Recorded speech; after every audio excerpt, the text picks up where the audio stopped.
Welcome to another episode of Notes from the North. This is episode 12. Today we are joined by another special guest, Josh Frey, who's a member of the draft team. We got a chance to talk to Josh about the upcoming draft for one last time. I sat down with him on Saturday morning, got a chance to hear what he sees of the Vikings' needs and how he sees the draft might be going, including a good mock draft. So we will throw it over the interview now.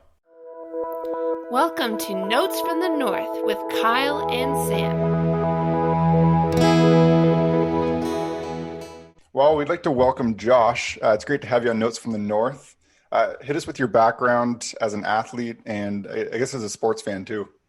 Yeah, so thanks for having me on. It's a real pleasure to be able to be here. And as far as me, I'm a sports writer with the UFTA Sports Network. It's been my dream since I was a kid to finally get to be able to do that. So that's just really awesome. I went to college at the College of Idaho down near Boise. For people that are unfamiliar with Idaho, I don't really blame you. I ran cross country and track and field there. I was a captain my senior year. Had a lot of really good memories there. I got my degree in creative writing and journalism while I was over there. And then signed on with UFTA Sports. I talked to Joe Johnson over the summer, and he brought me on in August, and we've been up and rolling ever since then. So it's been a really good time. That's so how is it that you did you just stumble across Joe's email somewhere and then just shoot him a note, or how did you make this connection? So it's kind of the same process that we're going through right now with the Indeed job postings. I found one of those, shot him an email, shot him a resume, and he texted me back, and a week later we were working together. So wow, that's amazing. And so did you just were you just right into writing about, because I know, so I started working with Joe and Vikings Territory and Purple PTSD in November, and by that time you were already a seasoned vet. So I mean, did you just slide right into talking Vikings right off the hop, or how did you get to writing about sports? Was it just Vikings, or were there other things? So what really brought my interest into what they were doing over here is they wanted some general NFL, some fantasy football guys to come write for the Viking sites. So the fantasy stuff is what really got me going. I did a weekly series, my Fry's Fantasy Focus throughout the regular season, a few random pieces about fantasy here and there, a couple general NBA or NFL stuff, my power rankings that I did every week. So that sort of stuff was definitely what brought me in. And then the Viking stuff is just fun on the side. So I had a question actually about even just people that run fantasy stuff, because I feel like you got your opinions out there and you're sharing your stuff. Does it translate to any success in your own fantasy leagues? So this year definitely did not. I placed last place in both fantasy leagues that I played in. I think injuries had a lot to do with that, but also I just had some rough takes. I thought, I had Saquon Barkley, so that definitely hurt, him going out with that torn ACL. So that sucked.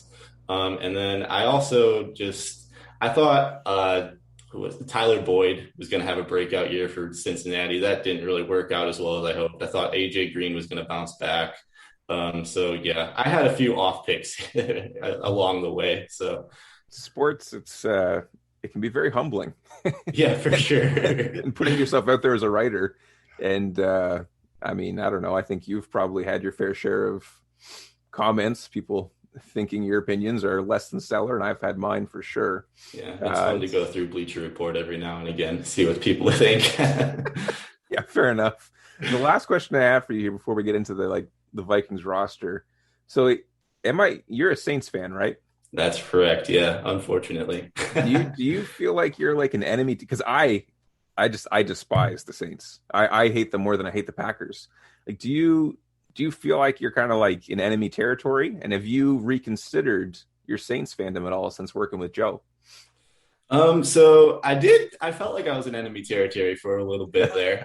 It was definitely that first time posting in Slack, oh, I'm a Saints fan. That was definitely, it took me about 5 minutes before I actually hit send on that one, just because I was thinking about it.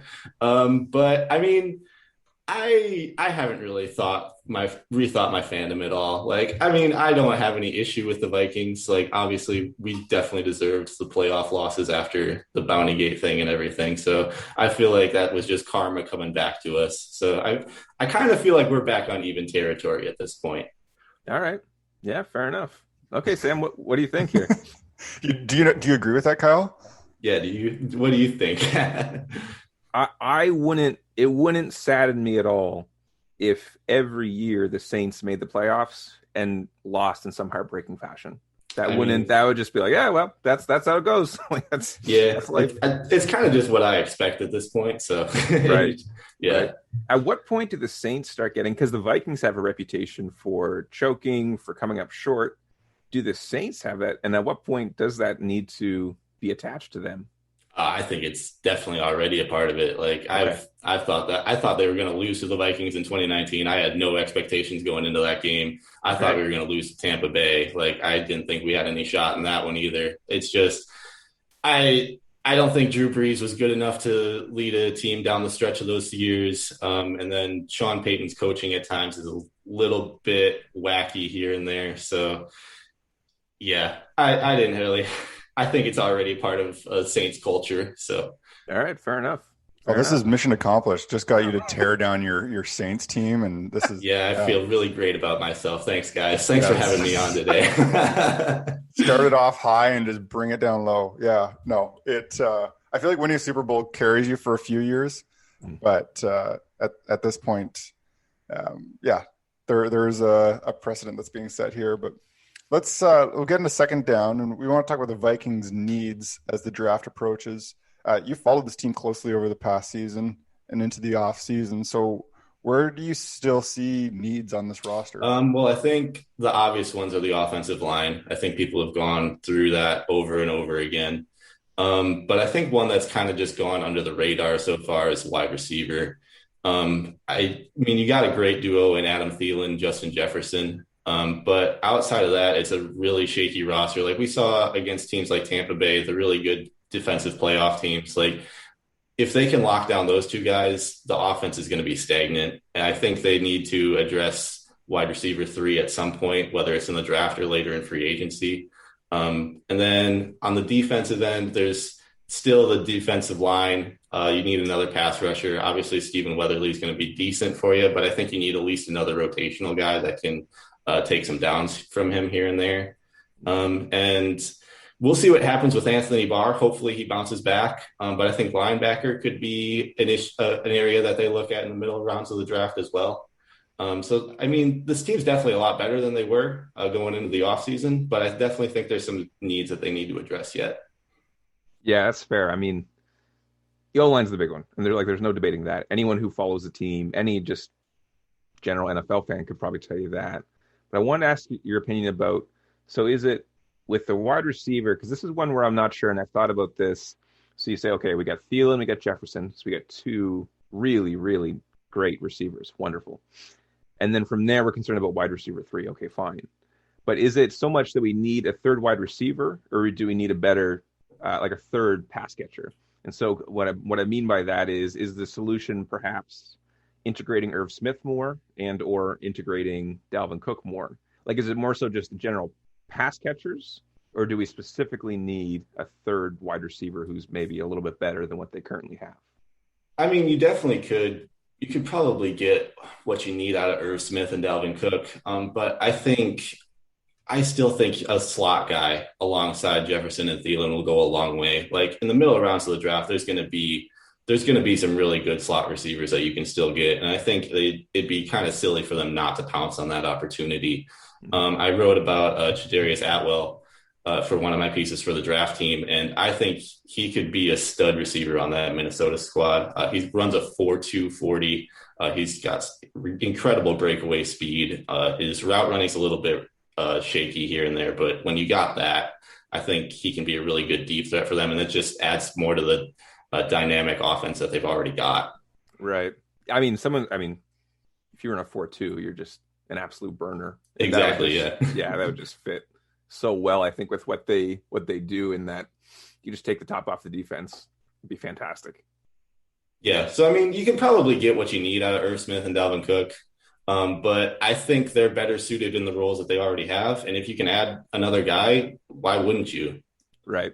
Yeah, fair enough. So then if one of those elite wide receivers fall, and this is obviously different than the name you just mentioned, and you're talking about mid-rounds, but if one of the elite 3 were to fall to 14, would you be tempted to make the move there? I mean, I'd probably think about it for a second Yeah. because, I mean, why wouldn't you think about it? It'd be really fun to put one of those top receivers in there. But I still think the offensive line is the thing that you got to address in this draft. I'm not super convinced that they're actually going to. We'll get into that in a bit, but I think that's something that you have to do. Yeah, that's fair. I mean, they're tricky to. I mean, there's NFL trends, and we can see kind of things, but they often Zim and Spielman they kind of do their own thing sometimes, and they're kind of hard to pin down. And so, I mean, like yourself, if they don't go O-line in the first round, that won't be totally shocking. That wouldn't be completely just what Zimmer and Spielman didn't choose no lineman. What that wouldn't at all be surprising. Do you just to pivot off that a little bit? So pick number 14. Okay, and so we see we have these clear needs. There's probably going to be a great player there. We can say with almost complete certainty that there will be, especially since so many quarterbacks are going to be taken high. Do you have any preference for just staying put at 14? Or would you be looking actively working the phones to try and trade down or maybe even trade up? Like, what are your thoughts about their position in the draft and what they ought to do? Yeah, so I've written about this a couple times. I think if you're going to trade up, I think you got to go after Penei Sewell. I think he's a really good left tackle for you. He can sure down that position for the next 10 years for a team if you let him. I think he's a really good talent. Rashawn Slater's really good too, but I just think Sewell's just a step above him. If you're going to trade down, I honestly think that'd be the better way to do it or to go about things, just because you can still stay in the first round. You can maybe get a second round pick out of it. And because there's going to be a lot of talent there too. But if you move down, I think the move is to go for Elijah Vera Tucker, just because he's a super versatile guy. He can play guard, he can play tackle for you. And with as many needs as the Vikings need, that would be a really good guy to have that can play all positions for you.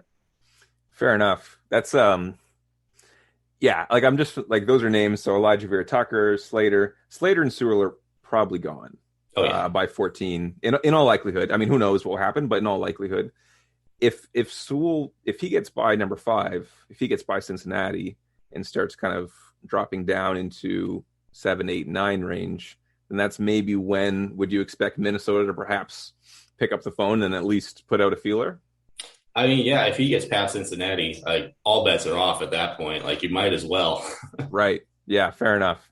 I recently did for the Vikings Gazette, I recently did a trade down mock draft thing where I just went on to the PFF mock draft simulator and just ran 3 mocks and traded down in each one of the first rounds and just to see what was available to me and how that could look. And the first one, the only team that was willing to trade with me was the New York Giants. The issue was that the New York Giants had already chosen their first round pick for 2021 was gone. And so I got their second round pick for 2021 and then their first round pick in 2022. If that was the situation, would you be in favor of the Vikings making that move, completely trading out of the first round for this draft and then picking up just strictly future draft capital? Well, not strictly future draft capital, but getting a second this year and then that first next year. Would that be something that is advisable or would... I would prefer to stay in the first round of this draft because there is so much talent going in these first few rounds. Like it's going to be ridiculous. Like the reason that nobody knows what's going to happen is there's just so many really good guys that can change a team for you. And trading out of the first round feels like a missed opportunity. Right. Yeah, it was. If I wouldn't have made the move based on my own, but just because I went into these mock draft simulators with the express purpose, okay, just 3 straight, a trade down, whatever's available to me, I'll try and make the best move, and that's that. And I was kind of thinking to myself, okay, like the New York Giants, it's a pretty good chance they're not going to do very well this year, and so if they totally bomb and not do, like I could have a top 10 pick, a top 5 pick next year, which is obviously supremely valuable. And so I said, okay, let's still make this move. But like yourself. I mean, would it be fair to say, in your opinion, that, I mean, Zim and Spielman, they're probably on the hot seat this year, and so they probably need to stick around the first round. Would that be fair to say, do you think? Absolutely, yeah. Like, things need to change in Minnesota. If they don't, I think there's a real possibility that Spielman and Zimmer are both gone next offseason. Fair enough. Sam, what do you think, man?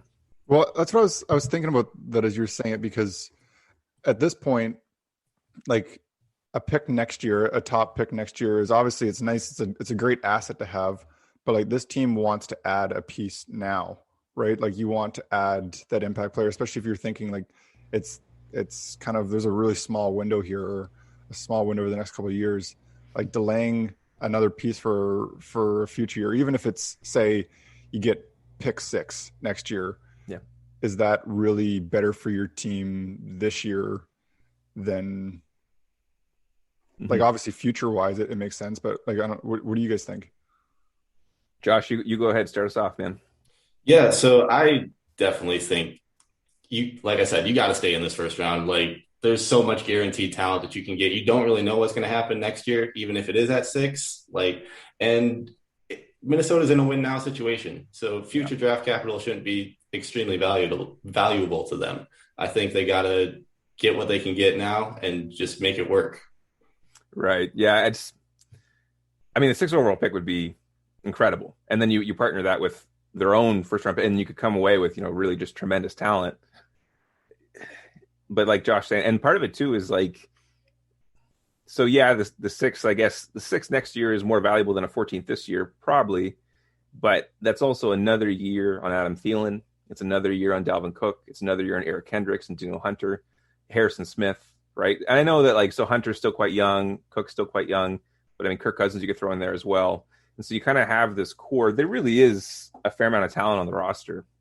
It is a pretty good team. They just have some holes. And so to me, I made the move and kind of talked myself into it and saw that it was tempting in a lot of ways because you could really set yourself up for the future. But in trying to do that, you take away maybe 1 year or give yourself a lesser chance this year with those elite players that you already have. And so I can't imagine they'd be willing to make that move. Now, mind you, in the next mock draft that I did where I shredded down, I had 5 people looking to trade with me at 14 because Kyle Pitts fell all the way to 14. And so I had 5 people pick. And so I gladly traded away, even though I was tempted to pick him. And so I traded with Miami down to 18 and picked up a second in the process. And lo and behold, Kyle Pitts fell to 18. That's not going to happen. I don't know how Pro Football Focus can rationalize this, but in any case, that would be maybe the absolute perfect draft for the Vikings. Yeah, I mean, I got to say, if Kyle Pitts falls to 14, throw all draft needs out the window and just take him. Right, yeah. Exactly. Yeah, exactly. There's your wide receiver 3 and more. Sam, what do you got? Anything else for second down? No, I was thinking let's get into third down, and we're excited about this. We're putting Josh really on the hot seat here, and we're going through a rapid fire mock draft. So what's going to happen is I'm going to list off each of the team names. Josh is going to throw out a name. Kyle's going to write it down, and we'll circle back and ask some questions after any picks that are really interesting, or maybe Josh wants to explain himself a little bit because this is definitely Josh putting himself out there and doing that. But Josh has guaranteed that this will be how the draft goes. So you can put the down payment on. This is it. So Josh, is that fair? Definitely it. Yeah. That's the reason Joe brought me on, is I can guarantee that this is how the draft is going to go. Perfect. No, this is great. Well, and yeah, so Josh will just be picking until 14 till the Vikings get their first chance at a player. So let's start with Jacksonville. I think you got to go Trevor Lawrence. Do you want me to explain it all, or you can explain stuff at the end. I think that was I'm a little bit surprised. Okay, but, yeah. Well, that makes sense. Yeah. How about the Jets? Zach Wilson. Okay. San Fran. I think they're going to go Mac Jones. All right. We'll circle back on that one. Atlanta. So am I allowed to trade this pick, or do I have to pick for Atlanta? Absolutely. That's the bonus. All right. points. So I think New England is going to move up here, and they're going to take Justin Fields. Huh. I like it. All right. Cincinnati. I have Penei Sewell. Okay. Miami. Kyle Pitts. Detroit. Patrick Surtain. Carolina. Rashawn Slater. All right. And at 9, Denver. Trey Lance. Number 10, Dallas. J.C. Horn. 11, the Giants. Jamar Chase. 12, the Eagles. Devonta Smith. 13, the LA Chargers. Christian Jerisaw. All right. And so 14, Minnesota Vikings. Quiddy Page. Or Quiddy Pay. Quiddy Pay. All right. Kyle, do you have anything that jumps out to you? I think my mic was off there. First thing I'll say is that for any listeners there who do want to put their down payment on this, probably don't because they're being sarcastic. But after that, I think when I look at this, I think the best pick, the best value, the New York Giants getting Jamar Chase at 11 I think that's a dream scenario for the New York Giants, especially with their offense, with Barkley coming back and then Daniel Jones. And it's totally possible. I mean, the picks you made don't seem to me particularly unreasonable by any means. Like it's a totally plausible scenario, and I think the New York Giants would be absolutely thrilled to have Jamar Chase at 11th overall. I will say, Mac Jones at 3. That may be what happens. Should that be what happens? Should they pick Mac Jones at 3? Absolutely not. I don't think that's at all what should happen. I'm just reading into the tea leaves there and what's been reported. I think that's what's going to end up happening. But I think Justin Fields and Trey Lance are both better than Mac Jones at this point. That could change in a Kyle Shanahan offense in that situation over there in San Fran because they got a lot of really good players. But at this point, I don't see why you wouldn't take Justin Fields or Trey Lance above him. Right. That, for me, when I think that's the consensus, question mark that's coming in. I feel like that's the most talked about. There's it, in some ways it feels like there's a smoke screen of, we're picking Mac Jones here, and then there's other times where it's like maybe this is actually Shanahan's guy. And I guess my thought is how many GMs out there would you trust for them to make that pick at 3 and be okay, obviously they know something that we don't. Shanahan, people feel I was listening to something yesterday that were talking about Shanahan, maybe he knows something that we don't, or maybe he actually sees something in here that is actually going to make a lot of sense with Mac Jones at 3. And is there any team that can make that pick and you'd be maybe they know what they're doing? I mean, I feel first of all, I'd just like to say that I think if all the GMs in the NFL know more about football than I do, so I'm going to trust their draft stock a lot more than I trust mine. But I mean, if somebody's going to do that move, I think San Fran is a team that I would trust. I like John Lynch. I like Kyle Shanahan. He's a QB whisperer over there in San Francisco. So if there's a team that's going to make this work, it would be them. Yeah, I guess that's what I'm thinking is there's not a whole lot of teams. I remember, I was thinking back a couple years ago when the Giants took Daniel Jones at 6 and everyone was like, oh my goodness, what are they doing? The Giants made another mistake. And I don't know, it's definitely not the worst quarterback that's been taken in the top 10 in the last little while. Has actually been okay. And I guess just there are some teams that you're okay, maybe they know something here. Maybe they actually feel like this is their guy. And so San Fran is a team that I'm maybe they have something here. But I think that's just where the intrigue is right now is what they do at that number 3 pick. Yeah. And I mean, as far as a smoke screen goes, I get that in the middle of the round, but when you're at 3 and it's almost guaranteed that Trevor Lawrence and Zach Wilson are going to go 1 and 2, who are you trying to fool at number 3? You basically can pick whoever you want and nobody can do anything about it. So I don't know if I really believe all the smokescreen talk that's going on. So that's why I think that this is legit. Right. I mean, we know 99.99% Trevor Lawrence is number 1 overall. And then 99.99% the New York Jets are picking a quarterback. Maybe it turns out it's probably going to be Wilson, it looks like. Maybe it won't be. Maybe it's Fields. But we can say with virtual certainty at this stage, quarterback. And then number 3, we can, again, you don't make that move unless you're picking a quarterback.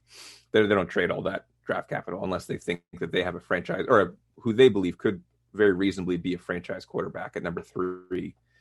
And so they got to be, at the very least, they'd have to be confident in at least 2 quarterback prospects after Lawrence, right? Because then if the Jets pick one of those 2 guys, then they know they're guaranteed to have that other guy, right? And then have their man for the next 10, 15 years potentially. I love Kyle Shanahan. I think he's just a tremendous coach, but it's going to be very, very interesting. I personally, to me, it's Lawrence and then it's Justin Fields. But again, like Josh was saying, like I know next to nothing about football compared to everyone who's running these franchises, and so I guess we'll see. But that's that number 3 pick, and then number 4 as well. I mean, so you have New England trading up. That would have to cost them a fair amount, wouldn't it? It would definitely cost them a lot. My rationale behind that, though, is they haven't been very good at drafting in the first round anyway. So what's the point of keeping that capital? You might as well go get a quarterback that you know is going to be good. The past 9 drafts, it's been, I think they've traded away 3 or 4 times. And then you can maybe argue they've gotten their value at 1 or 2 of those picks. So if you're just not going to be good at it and you can't get value, you might as well hit a home run with a guy and wait a couple years. Right. And it's interesting, right? Like it's with the way that they've spent. I mean, they underwhelmed last season and then they spent big on defense this offseason. It's clear that Bill Belichick isn't content to just put together another humdrum season. Like he wants to compete this year. And so maybe getting, if Justin Fields falls to 4, maybe that's the move there. At number 5, do you think it's basically a toss-up between Penei Sewell and Jamar Chase? Or would there be anybody else there who Cincinnati could legit really be tempted by? I mean, I think you got to think about Kyle Pitts there too. Right. Yeah, I think him in that offense would be ridiculously good. At the end of the day, though, we saw what happened in Cincinnati last year. They couldn't protect Joe Burrow, and they need to be better at that this year. So I think they end up going with Sewell. Right. Fair enough. Sam, did you think, was there a pick in that, we'll get to maybe 14 in a moment, but in that top 13, was there anything that really surprised you? No, it feels like when you're saying, I was like, yeah, that makes sense. I am curious about Denver at 9. And I've heard that they've wanted QB. I don't know, what are your thoughts on what Denver does? Because I feel like they're like a team that just really needs to do something.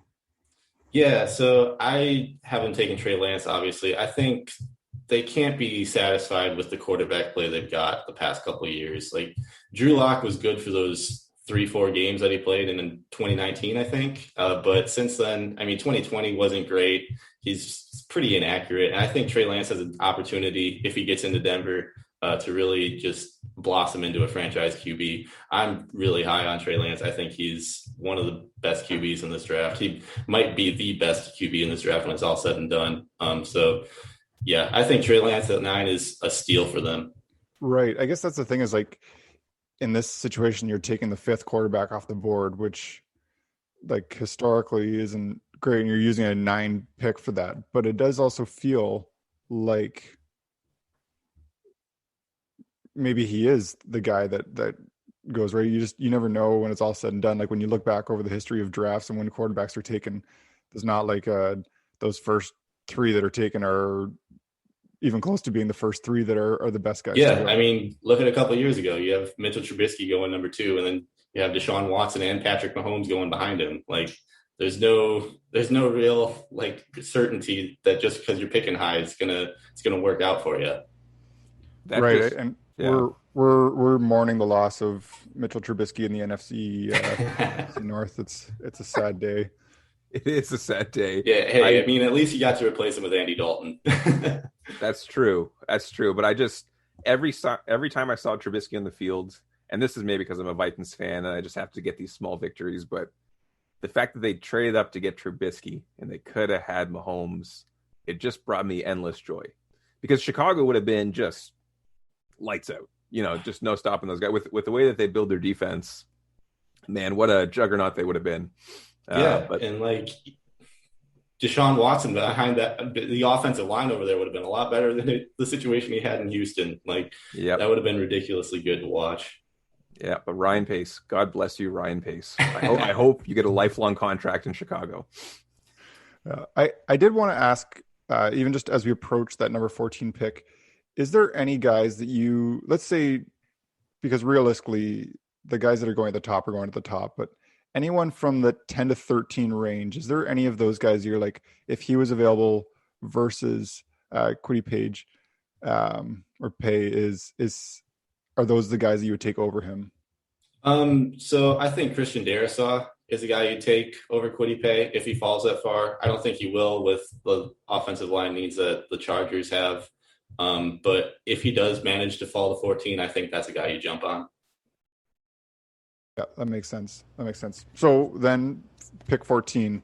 I've seen that a few times. I've seen Kwity Paye there. It feels like it does feel like a great value pick. I don't know if there's anything else that you like want to add to that draft pick. I mean, obviously, it's probably not the ideal situation for Vikings fans. They might be a little bit upset about that one, but I mean, at the end of the day, he's a guy that can rush the passer, man. Like that's something that you still need. You got Weatherly there, and he'll be swapping snaps with him over there across from Danielle Hunter. So at the end of the day, that's something that you need, and you got it. So it's interesting. I have no idea how this is going to go, and Pay makes a ton of sense for exactly the reasons you're saying. But then I also look at it's 2005 was the last time they chose a defensive end in the first round, and then I think so. Sharif Floyd would have been the last defensive lineman they chose in the first round. That would have been early 2010s, 2013-ish range, something like that. And that really didn't work out because of health. I think there was actually issues with the surgery. But in any case, it just isn't something that they do a lot. But I mean, Pace, he seems really special. Like he seems like he's a great prospect, and there is a clear need. And Zimmer obviously wants to improve that defense. And so, yeah, if Darrisaw is gone, then maybe Pay is the one that they end up choosing there. Though I do wonder if this kind of situation where Darrisaw goes at 13, would this be maybe a situation where perhaps Spielman's a little more open to that trade down possibility? I think so, yeah. Like if they stay at 14, I think the pick is Kwity Paye, but I still think there's a possibility, like I said, they trade down, take Elijah Vera Tucker in the later of the round. Yeah, fair enough, man. Sam, what do you think? You got anything else here? No, I guess it feels like 14 is important because you're not picking again until 73, and that's tough. So it does feel like it's an important pick. So there's lots of possibilities. The trading down does seem to make some sense. Trading up is a lot of more exciting. But like you said, I feel there's only a couple of guys that it would make sense to trade up for, and the likelihood of them falling to a spot where it actually makes sense is probably not there. So yeah, we've been talking about the draft for a couple of months, and I'm excited. I know that the countdown is on. It's 12 days away, and so yeah. Wow. Yeah, I mean, I just want to add this last thing. Like, in this scenario, I have Jamar Chase falling out of the top 10, but somebody in that group has to fall out of the top 10. And if it ends up being like Rashawn Slater, I think there's a big possibility that if he falls out of the 10, he could fall all the way to 14. Like, I don't know if the Giants, Eagles are going to jump on that. And if he's still there at 13, I don't see why the Vikings don't trade up just to get him. Rashawn Slater, he just, again, like I'm not grinding through hours of college film by any means, but just everything I've read suggests that he's just this super versatile, tremendous offensive line prospect. He just seems like he'd be perfect for what the Vikings want to do and what they need, right? And so, man, if Slater happens to get to 14, that to me would just be tremendous. Yeah, like he's like Elijah Vera Tucker, but better. Like he can play all across the offensive line. He's been there's just been people questioning his ability to play left tackle, but even if you have to throw him in at left guard, that's still a lot better than what you got right now. So yeah, totally. Fair enough. Then maybe final thing, and we'll get you out of here on this, Josh. Maybe just hit us with the draft team. What's going on over there? For folks who maybe are listening to this who haven't stopped by the draft team, what can they expect? Give us the breakdown. Yeah, so the draftteam.com, that's the newest site over at UFTA Sports. We're putting up draft content basically daily at this point, grinding out a lot of draft profiles, mock drafts, team profiles, basically everything you need going into the NFL draft. We'll have that all covered for you. Post draft, we'll have our reactions up as well. I think we're going to plan on doing a couple live shows after each round of the draft. So you can look forward to that. Check us out at draftteam.com for all the draft needs that you have. Beautiful. Thanks, Josh, for stopping by, man. Yeah, thanks for having me. This is a lot of fun. Yeah, thanks, Josh.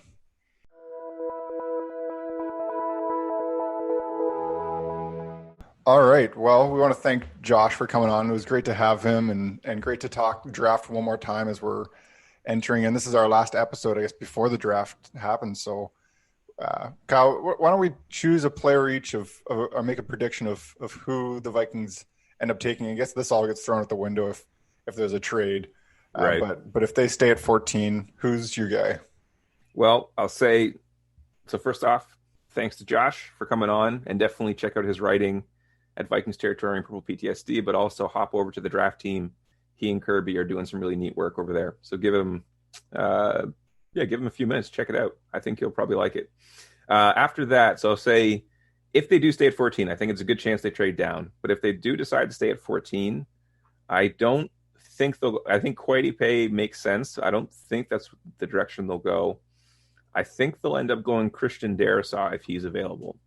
And if Christian Darrisaw is not available, then after that, it's a little bit dicey because I kind of think Darrisaw really fits with their needs and what they want to do.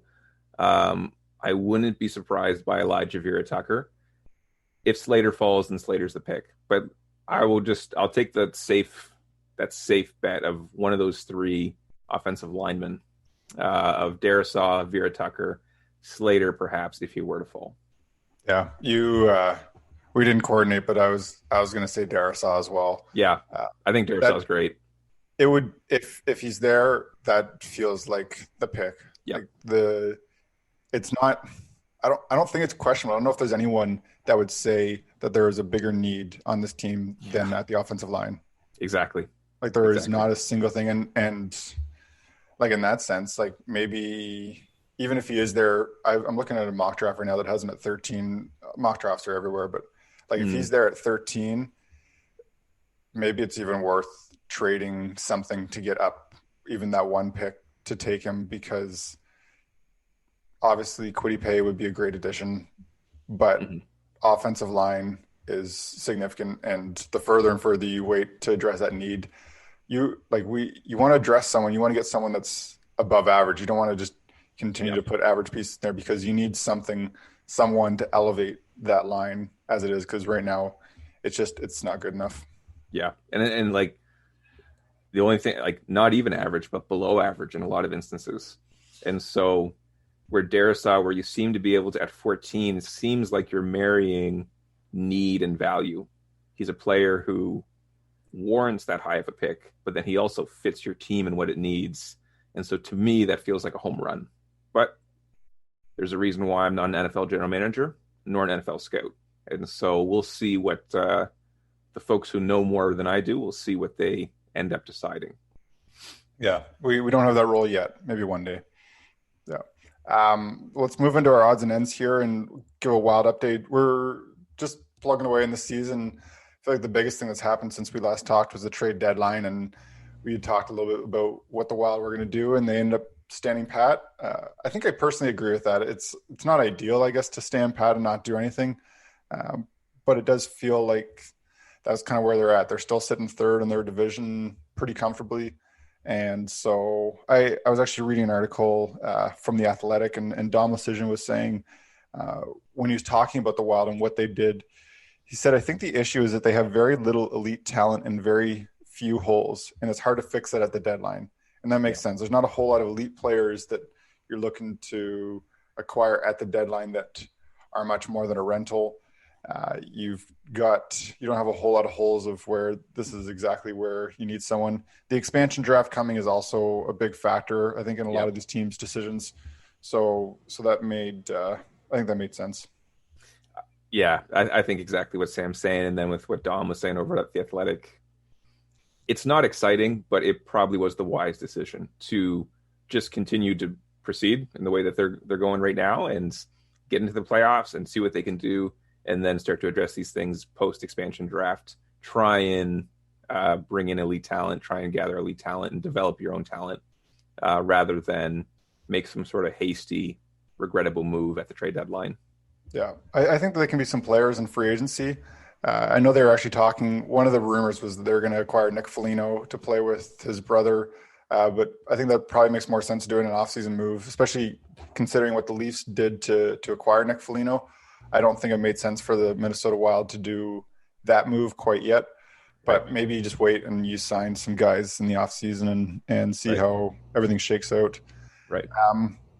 Yeah, the other thing I was actually curious about, and this is just more, it's definitely not fun, but they did lose 9-1 to the St. Louis Blues a little while ago. And I actually had a question, Kyle, I was going to propose is, like, would you prefer to lose a game 9-1? You're cheering for this team. Would you prefer them to lose 9-1 or for them to be up 5-1 in a game and end up losing 6-5? Right. Yeah, I didn't. I actually just am seeing this now. I didn't see this on the notes before, so I'm actually just kind of handling this off the cuff, which I guess is the point.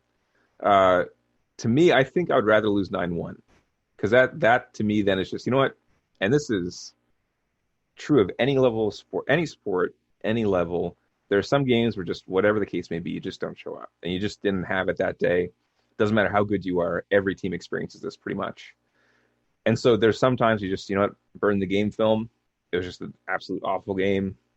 Fine, on to the next one. Whereas 5-1 is, that to me is harder to get over because you played really well and had a lead that should, emphasis on should, basically secure the victory, and you screwed it up. And so that to me, that keeps you up at night. As a coach, as a player, as a fan. And so to me, I would choose the 9-1 game, even though it's obviously not a very good outcome. Sam, Yeah. where are you on that? Yeah, well, I say this as a cheering for a team that did this and blowing a 5-1 lead, and not only just blowing a 5-1 lead, but blowing a 5-1 lead to the Ottawa Senators, who are in that bottom 5 of the league right now.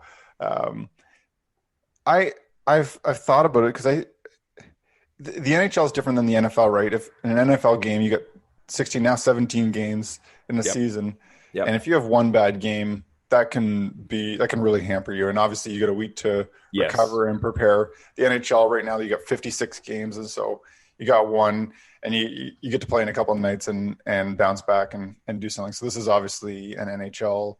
There's a difference within that.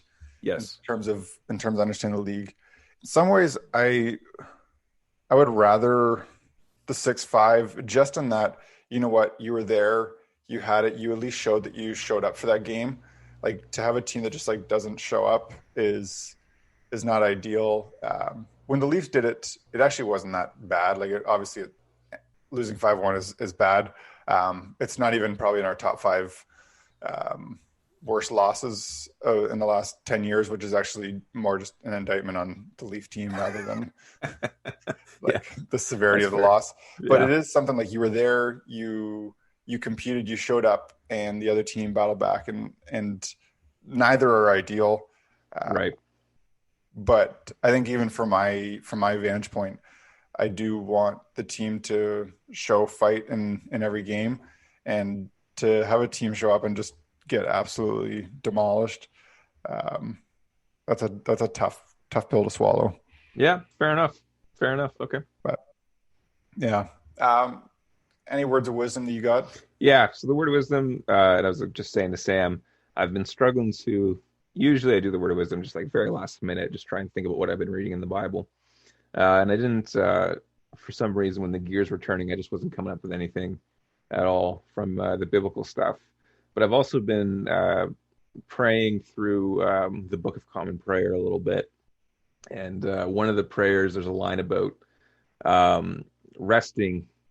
So we who are wearied by the changes and chances of this life can rest in God's eternal changelessness and finding comfort in the fact that God does not change no matter what's going on in our lives. And so personally, that's a comfort to me, both intellectually and then spiritually and emotionally as well.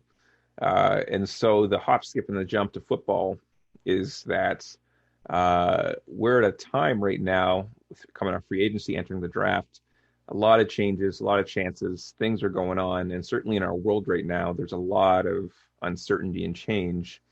And so it's good to find something to anchor you mentally and emotionally and spiritually, something that doesn't change. And so if it's the sovereignty of God, I think Sam and I would say that is the best thing. But then even after that, finding things that don't change and taking some comfort in that, and perhaps even taking some comfort in the fact that the Vikings are extremely consistent in their ability to let us down, and maybe find some comfort in the fact that things are changing, but in all likelihood, the Vikings will let us down in the end. Set the bar low, hold the bar low. Yeah, that's right. And maybe they can trip over it. Yeah, that's right. That's exactly it. Yeah. Oh, well, that's great. Well, that's all we have for today. Thank you so much for listening. You can find Josh Frey's writing at Purple PTSD, Vikings Territory, and the draft team. You can also find him on Twitter at FriedChicken5. That's FREYED Chicken5. Be sure to stop by VikingsGazette.com for great Minnesota Vikings news, commentary, and analysis. The Vikings Gazette can be found on Twitter and Facebook at Vikings Gazette. We will talk with you all post-draft.